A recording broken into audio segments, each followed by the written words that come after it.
In this tutorial, we're going to look at how we transfer momentum to the club and how we use that momentum in terms of reacting with the body, making the movement, making that golf swing more natural in its response, just like throwing or kicking or hitting in everyday life. It's kind of, you don't think about the step and how you created the sequence. It's already there. The sense of knowing, the sense of letting go, because we're so comfortable with the movement. Even though I may never have played that particular shot, made that particular action in my life, I've done something similar. You're familiar with these movements. So all we've got to do first is re-cue the whole thing so that we're not perceiving it as we normally do. Without realizing we are moving a certain way, we're perceiving it a certain way, and that's how we're comprehending what's taking place through our lens. But let's just smash that lens for a second. Let's just use some different form of feedback, change the task, use a different sense of feedback. And that's where this comes in, a bit of plastic piping. You could use kitchen roll tubing. Here I've got plastic. It's like a 1-inch kind of diameter plastic pipe. Just find something tubular, place it on the grip and let it just slide down the shaft. And what we've got now, we've got something to give us some feedback in terms of momentum transfer. And I particularly like the plastic because it gives us a little bit of a snap. We can feel it, we can feel it, and we can hear it. It gives us a sense of timing. If I do it early, suddenly I don't get that same response, I don't get that same reaction here. It's not efficient, but if I move in a more efficient way, I get that reaction, something that I can sense and hear, can feel it and hear it. I'm just holding it with my thumb and I'm just letting go to allow it to travel up the club shaft and hit the club head. Could do it earlier.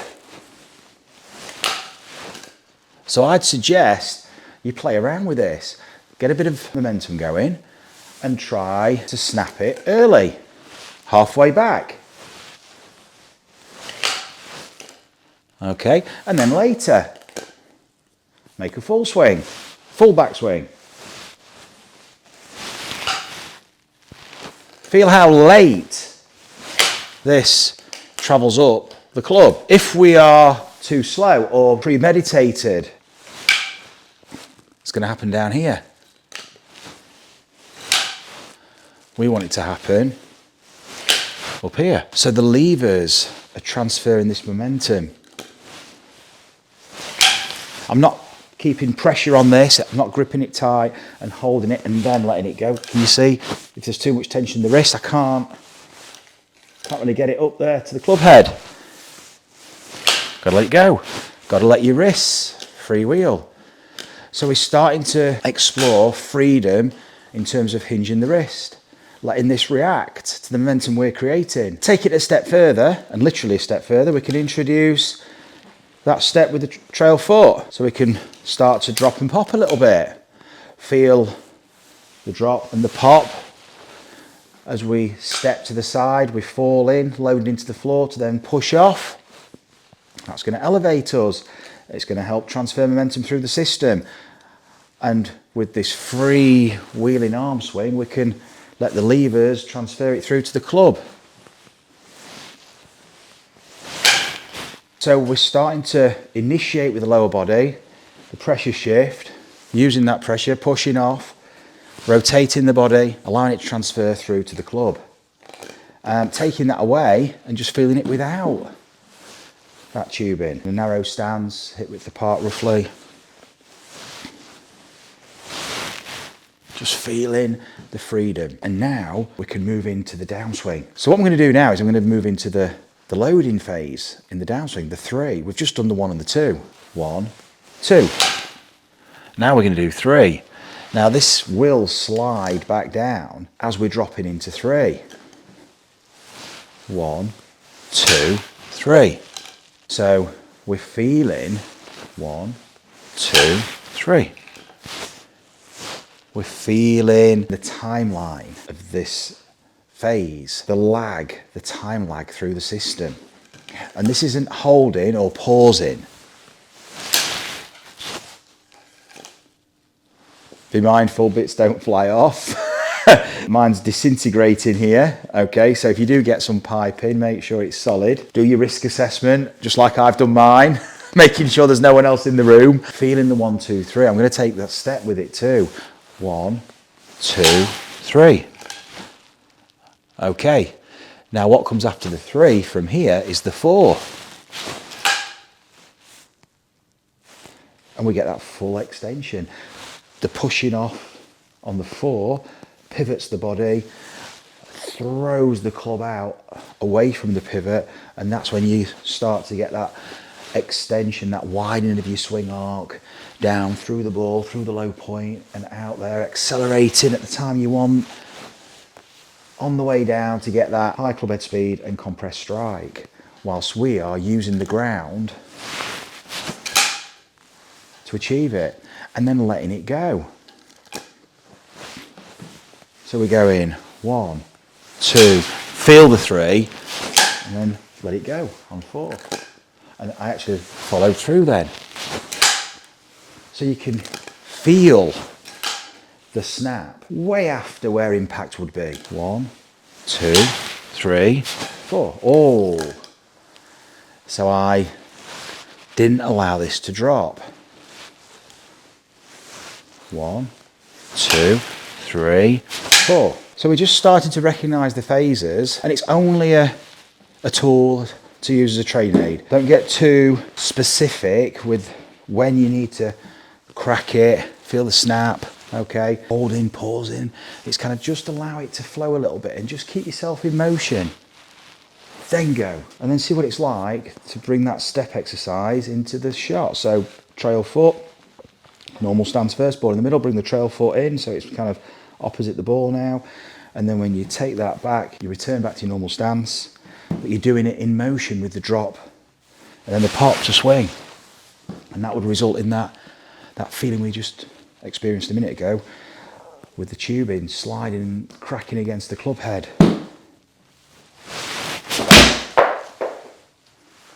And allowing yourself to freewheel. Trial and error is the key. You've got to find your way. So using the thumb just to keep that in place while you go forward on 1 and then on 2, let it react. So you're taking the step to drop and the pop and then let go. Then let go of that tubing or that kitchen roll. And then let it fall back. There's the 3, there's the load, and now push off the lead foot and throw that kitchen roll away. Push off, back, away from the direction you intend to swing this. So you're pushing yourself back. But we're going to talk about that 4 in a different tutorial and get into the nuts and bolts a little bit more of the mechanics of that so you can identify the real function behind it. But first of all, we've got to create the journey to just even give us an opportunity to use that 4. And this is just going to help you recognise it time and time again so it just becomes habit. Then take that away, have a practice swing, and then go for it in the air. And what you're starting to sense now are the acceleration and deceleration profiles of these phases. You're recognising the timing patterns of when you're accelerating and decelerating. So important. Most of us are accelerating way too early with the levers. And then we're on a recovery mission trying to control it with tension, and we end up decelerating at a time when we should really still be accelerating and letting this thing go. And we're doing the opposite. Because the swing widened out too early, we're losing swing width, we're losing all these features we need for speed and a freewheeling action using the swing weight, they're lost. But not with this exercise. You're going to be tapping into that feeling.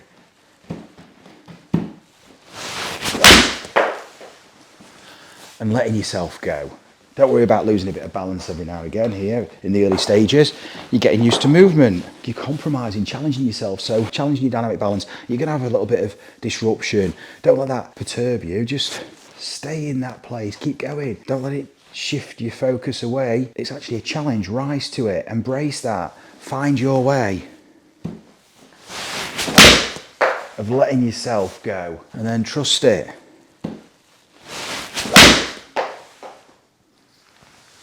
And have a bit of fun with it. Using these as just exploration, trial and error, experimentation, exercises. Because by dipping into all this and exploring it, but with a sound rationale behind it, we know why we're doing it. There's framework to it. We're finding our way, what resonates to tap into these movements. And then we can do it again and again and again, and not have to spend lots of time plucking things out of the air, trying different swing tips. It's all built around an understanding of functional movement and you recognizing how you're adapting your body to use these principles. And then suddenly clarity starts to emerge. You start to feel what's going on. You start to really understand it. And that's when you take yourself and your game to a different level. Enjoy, guys.